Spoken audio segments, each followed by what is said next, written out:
사무엘상 17장 55절부터 18장 5절까지의 말씀입니다. 사무엘상 17장 55절부터 18장 5절까지의 말씀, 구약 394쪽쯤에 있습니다.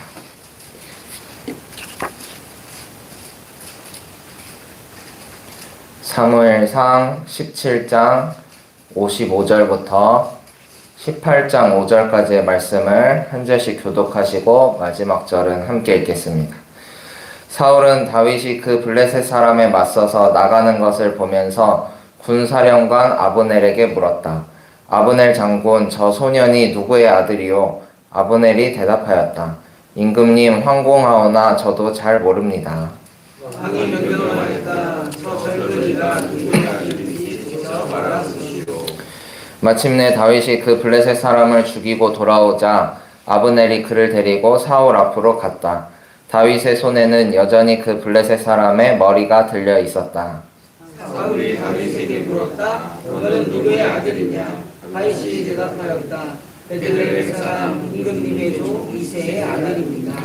다윗이 사울과 이야기를 끝냈다. 그 뒤에 요나단은 다윗에게 마음이 끌려 마치 제 목숨을 아끼듯 다윗을 아끼는 마음이 생겼다. 사울은 그날로 다윗을 자기와 함께 머무르게 하고 다시 아버지의 집으로 돌아가지 못하게 하였다.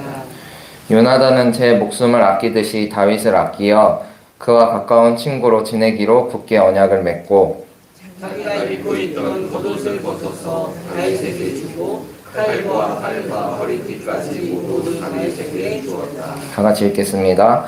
다윗은 사울이 어떤 임무를 주어서 보내든지 맡은 일을 잘 해냈다. 그래서 사울은 다윗을 장군으로 임명하였다. 온 백성은 물론 사울의 신하들까지도 그 일을 마땅하게 여겼다. 아멘. 오늘 이 새벽에도 주님 앞에 나와 예배하게 하신 주님께 감사를 드립니다. 기도로 시작하는 이 시간, 하나님의 임재를 경험하는 귀한 시간이 되기를 소망합니다. 오늘은 길목에 서 있는 사람들이라는 제목으로 말씀을 전하고자 합니다. 영화나 드라마를 보면 주연과 조연이 있습니다. 모든 배우들의 꿈이 있다면 나도 주연으로 연기하는 작품을 한번 찍어보았으면 하는 마음일 것입니다. 하지만 모든 배우들이 주연만 하겠다고 나서면 멋진 작품이 만들어지기 어렵겠죠? 보통 주연은 죽지 않으니까요. 모두가 살아서 존재감을 드러내려고 난리를 피우다가 이도저도 아닌 작품이 되고 말 것입니다. 우리의 삶도 마찬가지입니다. 주연이 있으면 조연이 있고 엑스트라도 있고 카메라만 들고 있는 사람도 필요합니다. 제각기 자기의 역할을 충실히 하는 사람들이 모여서 인생이라는 멋진 작품이 만들어집니다. 제3자 입장에서 볼 때 저 사람은 조연이고 저 사람은 엑스트라야 라고 하지만 하나님의 눈으로 볼 땐 결코 그렇지 않습니다. 우리 한 사람 한 사람이 너무나 귀한 사람이고 보석처럼 빛나는 사람들입니다.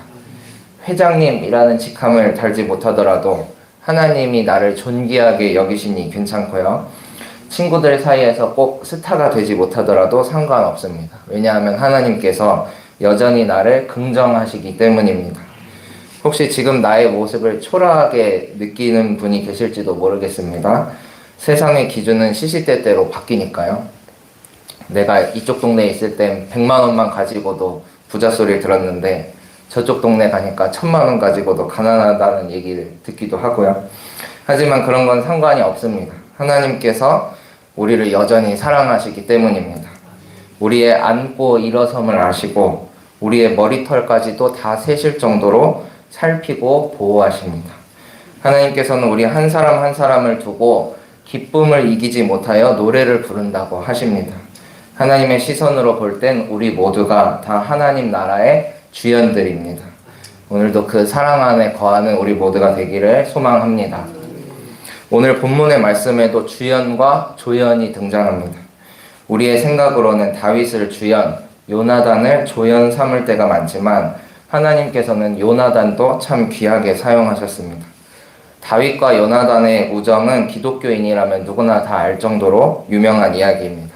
오늘 본문의 말씀을 통해 그 우정의 시작이 어떠했는지, 또 그 속에 어떠한 하나님의 섭리가 숨어 있는지 함께 살펴보고자 합니다. 함께 읽은 본문 17장 55절에서는 사울이 아브넬 장군에게 이런 질문을 합니다. 아브넬 장군, 저 소년이 누구의 아들이요? 하고 묻습니다. 하지만 사울 왕이 정말로 다윗을 몰랐을까요? 다윗은 그 전에도 악신이 들려 괴로워하는 사울을 위해 직접 그 눈앞에서 악기를 연주했던 적도 있고요. 잘 아시다시피 다윗이 골리앗과 싸우기 위해 전장에 나가려고 할 때 사울 왕은 직접 자기의 군 장비로 다윗을 무장시켜 주었습니다. 그 바로 앞에 17장 38절의 말씀입니다. 사울은 자기의 군 장비로 다윗을 무장시켜 주었다. 머리에는 노트구를 씌워주고 몸에는 갑옷을 입혀 주었다. 불과 얼마 전에 이렇게 직접 무장까지 시켜주어 놓고는 그랬던 사울 왕인데 다윗을 마치 모르는 사람 취급하면서 아브넬 장군에게 저 소년이 누구의 아들이요? 하고 묻는 모습이 조금 의아하게 느껴집니다.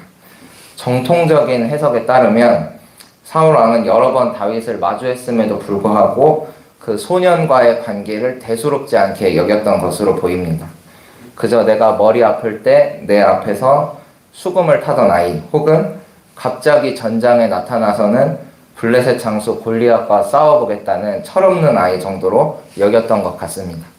예를 들어서 다윗의 어떤 참모의 아들이라든지 출신이 좋은 가문의 장남이었다면 사울 왕도 기억했을 가능성이 있지만 사울 왕은 다윗이라는 소년에 대해 크게 관심을 갖지 않았습니다. 하지만 이번엔 상황이 조금 달라졌습니다. 다윗의 손에 바로 이스라엘의 원수였던 블레셋 사람 골리앗의 머리가 들려 있었기 때문입니다. 그제서야 사울은 다윗이 누구의 아들인지 어떤 배경을 가지고 있는 사람인지 궁금해하기 시작했습니다. 한편 사울 왕은 다윗과 대조적으로 집안 배경이 든든한 사람이었습니다.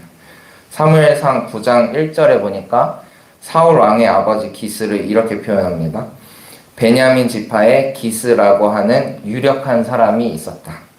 그 지파에 유력한 사람이라고 말합니다. 이어서 2절에서는 그에게는 사울이라고 하는 아들이 있었는데 이스라엘 사람들 가운데 그보다 더 잘생긴 사람이 없었고 키도 보통 사람들보다 어깨 위만큼은 더 컸다 라고 합니다. 좋은 출신과 화려한 용모를 지니고 있던 사울에 비해 다윗은 아주 초라했습니다. 그저 아버지의 심부름으로 형들이 싸우고 있는 전장에 나온 작은 아이에 불과했습니다. 그러나 그 작은 아이가 큰 일을 저지르고 만 것이죠.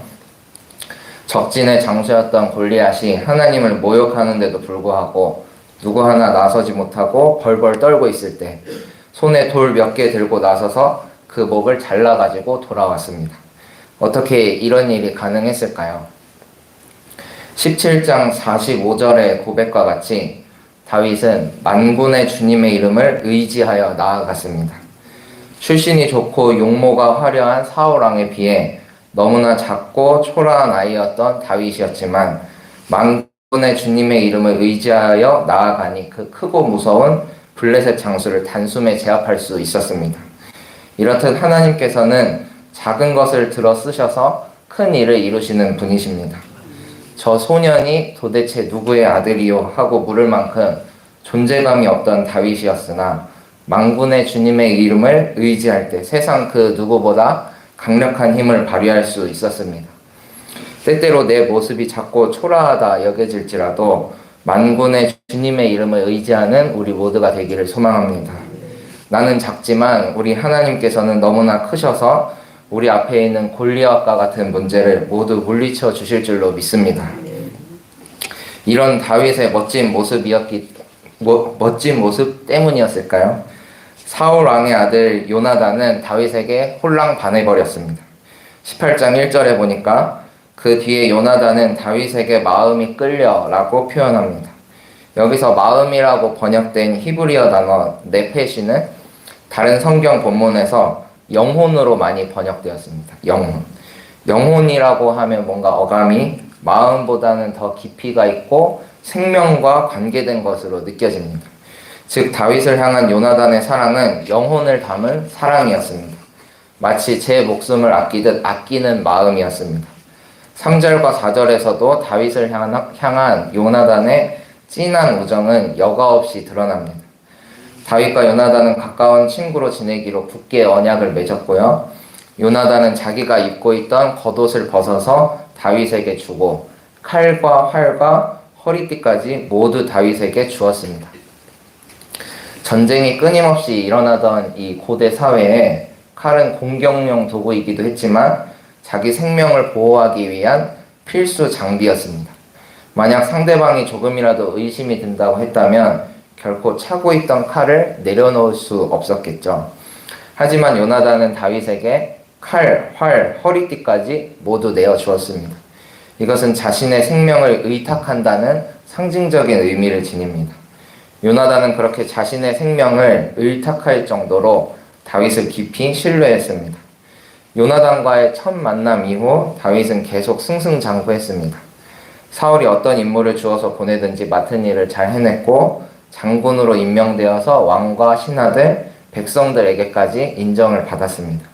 그 이후 사울 왕의 질투와 시기가 하늘을 찔러서 다윗을 몇 번이고 죽이려 했고 다윗은 이스라엘의 왕이 되기까지 수많은 난관을 거쳐야 했습니다. 요나단은 그때마다 다윗을 위기로부터 건져내 주었습니다. 아버지 사울 왕의 계획을 다윗에게 몰래 전해서 여러 차례 다윗의 목숨을 구해주었고요. 그냥 모른 척하고 다윗을 죽게 내버려 두었다면 자연스럽게 자신이 왕이 될 수 있었음에도 불구하고 요나단은 하나님의 언약의 길목에 서서 다윗을 도왔습니다. 다윗은 필시 왕이 될 인물이었습니다. 하나님께서 교만한 사울 왕을 버리시고 다윗을 왕으로 점찍어 두셨기 때문입니다. 다윗을 통해 강력한 이스라엘 왕국이 세워졌고 다윗의 혈통으로 메시아가 나셨습니다. 요나단은 그 일이 이루어지는 길목에 서서 하나님의 일을 성취하는 통로로 쓰임을 받았습니다. 이렇게 길목에 서 있던 또 한 사람이 떠오릅니다. 바로 이삭입니다. 아브라함은 외아들 이삭을 제물로 바치라는 여호와의 말씀을 따라 모리아산으로 향했습니다. 이때 이삭의 나이가 10대 소년이었던 것으로 추정이 됩니다. 10대 소년은 아주 혈기가 왕성한 나이죠. 아버지 아브라함은 100세가 넘은 나이였습니다. 하나님께서 말씀하신 장소에 도착해서 제단을 쌓고 장작을 벌려놓아 그 위에 아들 이삭을 눕혀 묻기까지 이삭이 반항하고자 했다면 얼마든지 힘으로 아버지를 제압할 수 있었을 것입니다. 하지만 이삭은 그렇게 하지 않았죠. 그저 순종하는 흠없는 제물처럼 주님 앞에 나아갔습니다. 흔히 아브라함의 믿음을 대단한 믿음이라 여기지만 이삭의 믿음도 이에 뒤지지 않는 믿음이었습니다. 하나님은 전지전능하신 분이십니다. 어떻게든 당신의 뜻을 이루시는 위대한 분이십니다. 그러나 그 길목에 서서 하나님의 쓰임을 받는 것은 바로 우리의 몫입니다. 다윗을 위해 자신의 왕권을 포기했던 요나단처럼 언약의 성취를 위해 늙은 아버지의 말씀에 순종했던 이삭처럼 주님 앞에 나아가는 우리 모두가 되기를 소망합니다.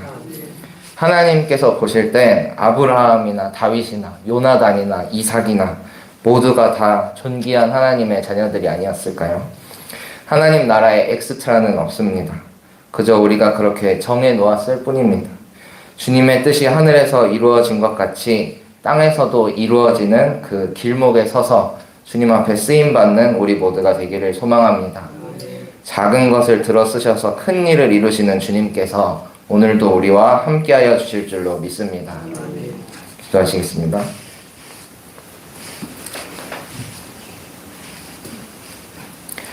주님 감사합니다. 비가 오는 새벽이지만 오늘 아침에도 깨워주시고 유혹을 이기게 하셔서 저희가 이렇게 함께 예배를 드립니다. 건강과 자유, 영적 갈급함을 주신 주님께 감사를 드립니다. 어렵게 나온 자리이니만큼 헛되이 돌아가는 이 없게 하여 주시고 새벽에 주시는 단비와 같은 은혜를 경험하는 복된 시간 되게 하여 주시옵소서. 11월의 마지막을 향해 나아가고 있습니다. 한 해 부어주신 주님의 은혜를 기억하며 성탄의 기쁨을 고대하는 시간 되기를 원합니다. 지나고 나면 감사할 것들이 참 많은데 상황에 갇혀 주님을 온전히 바라보지 못했습니다. 주님을 바라볼 수 있는 맑은 눈을 주시고 바른 길을 걸어갈 수 있는 용기를 허락하여 주시옵소서. 주님의 은혜 가운데 70주년 역사전 시실을 개관하게 하여 주심에 감사드립니다. 70년이나 지켜주신 놀라운 은혜를 늘 기억하게 하여 주시고 긴 역사를 발판 삼아 앞으로도 주님의 일을 넉넉히 감당하는 정릉교회 되게 하여 주시옵소서. 여전히 어려움 가운데 처해 있는 많은 교회를 위해서도 기도합니다. 하나님을 향한 찬양이 끊이지 않는 교회, 이웃을 향한 사랑이 넘쳐나는 교회 되게 하여 주시옵소서. 지역사회의 등불로서 교회를 세우셨으니 그 뜻이 각 교회들을 통해 온전히 이루어지게 하여 주시옵소서. 세계 각지에 흩어져 있는 많은 교회들도 있습니다. 선교사님들과 현지 교우분들의 형편을 돌보아 주시고 복음이 땅끝까지 선포되는 역사 있게 하여 주시옵소서. 오늘은 화요 중보 기도회로 모입니다. 수많은 기도 제목들이 주님 앞에 상달될 때 주님 뜻대로 이루어지기를 원합니다. 저희의 얕은 간구보다 주님의 뜻을 알아차리는 기도 되게 하여 주시고 하나님께 저희 마음이 맞추어지는 귀한 시간 되게 하여 주시옵소서. 기도의 용사로서 모이는 많은 분들이 계십니다. 기도하는 가정마다 주님의 평안을 내려주시고 기도를 통해 교회와 나라와 세계가 더욱 든든히 서게 하여 주시옵소서. 이 시간 귀한 예물 주님 앞에 드린 손길이 있습니다. 주님께서 받아주시고 주님의 선한 일에 사용하여 주시옵소서. 모든 것 주님께 맡겨드리며 살아계신 예수님의 이름으로 기도합니다. 아멘. 하늘에 계신 우리 아버지여, 이름이 거룩히 여김을 받으시오며 나라가 임하시오며 뜻이 하늘에서 이루어진 것 같이 땅에서도 이루어지이다. 오늘 우리에게 일용할 양식을 주시옵고 우리가 우리에게 죄 지은 자를 사하여 준 것 같이 우리 죄를 사하여 주시옵고 우리를 시험에 들게 하지 마시옵고 다만 악에서 구하시옵소서. 나라와 권세와 영광이 아버지께 영원히 있사옵나이다. 아멘.